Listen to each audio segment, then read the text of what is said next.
Right now, an update on the story you'll see only here on 5. More and more people living in roach and bedbug infestation. The Now's Lauren Wilson's been digging into the story to find out what's been done about it.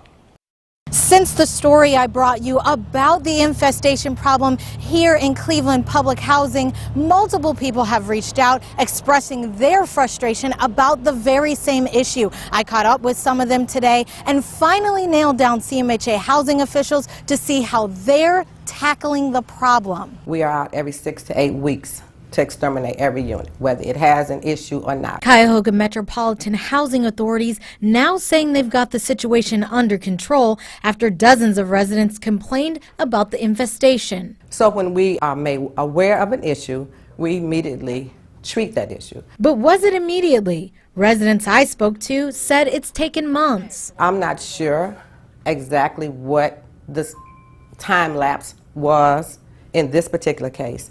That's not normal. When I attended a secret meeting a month ago, I heard housing officials agreeing to 16 known bedbug cases. But now I'm told that's not so. There are 13 units.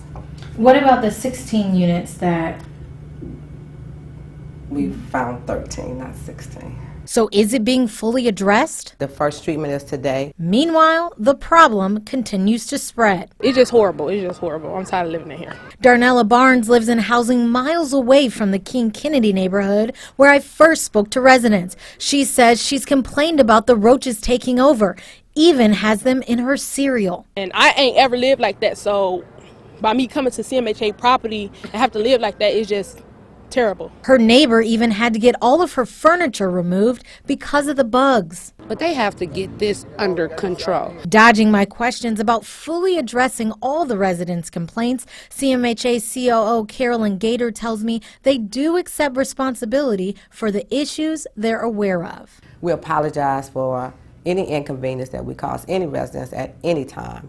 And we will, like I say, strive to make sure this doesn't happen again. Now, in my interview with CMHA officials, they did not mention fixing problems in other housing complexes, saying they weren't aware of those issues and right now are only exterminating in the King Kennedy neighborhood. They tell me they hope that the infestation will be completely cleared by early next week. In Cleveland, for The Now, I'm Lauren Wilson. This is a picture that women all over the world would love.